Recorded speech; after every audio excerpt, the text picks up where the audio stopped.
The world's largest economic powers are speaking out on the military conflict between Russia and Georgia. Secretary of State Condoleezza Rice and G7 foreign ministers are urging both countries to accept an immediate ceasefire and for Russia to respect Georgia's borders. CBC's Steve Leisman is here to explain why you should care about this conflict. Steve.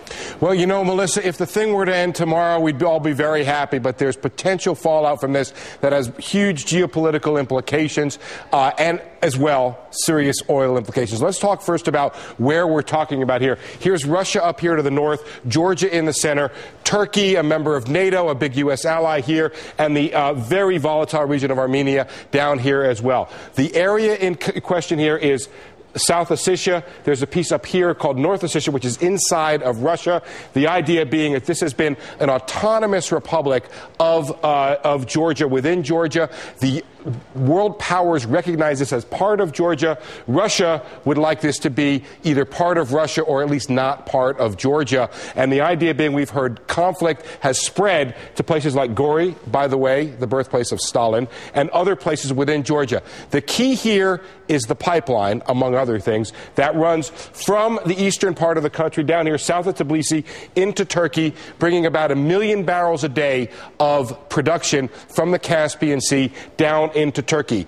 Years ago, about a decade ago, when I was in Russia, when they tried to start to build this pipeline, Russia wanted the oil to flow up through the north. The U.S. argued very strongly and won the argument. It did not want this production from the Caspian to be subject to Russia, so it ended up successfully running this pipeline down here through. There's other oil, by the way, that comes out here through the Black Sea. The other big thing to think about is the whole former Soviet republics, the 15 Soviet republics. If we have the other map, we can take a look here.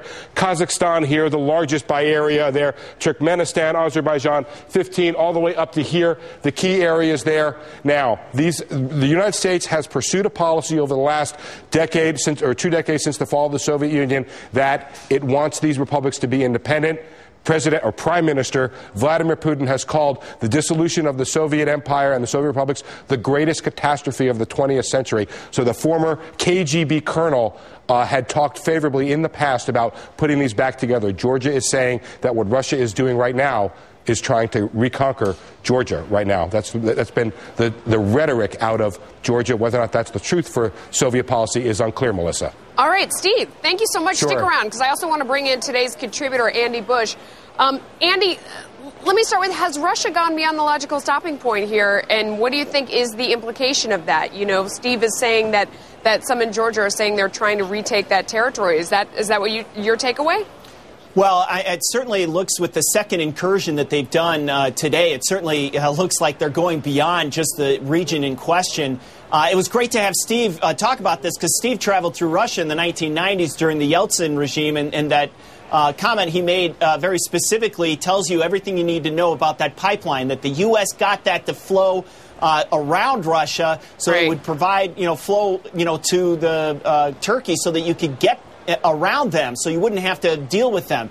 Right now, the way I look at Medvedev and Putin, they're like the Blues Brothers. They're trying to put the band back together again. They're trying to get these breakaway republics that went away from them. They're a little more menacing than the Blues Brothers. No, but think about it, right? They're flexing their muscles. It's also worth pointing out, Melissa, there's also another region. I don't know if we have the Georgia map again, but if we could put that back up, what you'll find is there's another region of Georgia, Abkhazia, which is up here in this region, right up here, which Russians also have an interest in. And if what's happened over the last several years is that Russia has issued Russian passports to both Abkhazian and South Ossetian residents, and it's also important to recognize they use the ruble there as the currency. Steve, your pronunciation is just astounding. But, yeah, it's amazing. But back on a serious note, one other thing worth pointing out. Go ahead, Andy. Sorry. Andy, go ahead. The other thing about the region is that there's 200 billion barrels potential in that region, not just in Georgia, but throughout all stands.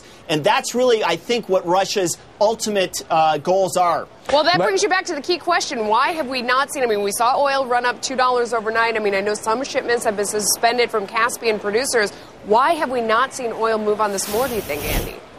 Well, that's the key question, and I think a lot has to do that it ran so far so fast up to 150, and there was a tremendous amount of speculation. It says a lot about where the market is right now, that this is going on and nothing's happening. Yeah, it does. I mean, how many months, Steve, did we go through with anything that happened in Nigeria? The smallest thing. I mean, this would have been good for $10. A kidnapped Nigerian oil worker would have been. I think it's a good sign. A flat tire in Nigeria. I want to make one more geopolitical point, Melissa, which is that the president of the democratically elected president of Georgia, Mikhail Saakashvili, I think I blew that one. I jinxed you. You I know, jinxed I'm me, sorry absolutely. about that. That was my fault. Educated at Columbia, speaks several languages fluently, French, I believe, also English for sure, wants to make Georgia part of NATO. Russia wants that like it wants to, give back another piece of its property there. It is vehemently opposed to Georgia joining NATO right on its border there. So that's another piece. So I think Andy's correct to be focused on the issue of today's oil prices, today's oil flow, but there are bigger and broader issues at question here when it comes to what's going to happen with Georgia. What about the U.S.? I mean, at what point does the U.S. get involved? I mean, we saw that, that token exchange between Putin and Bush, and, that video was shown over and over again on the news. Right. Does it go beyond that? I think the broader answer to that is that the U.S. has very little power. Back in the 90s, it had lots of cards to play when Russia was a debtor nation. Now Russia has huge surpluses. The economy is doing well. It doesn't really need the international support the way it needed it before. Putin, I think, has a free hand, and it's interesting to see how he's going to take the criticism that's coming from the economic powers in Europe and the United States. Okay.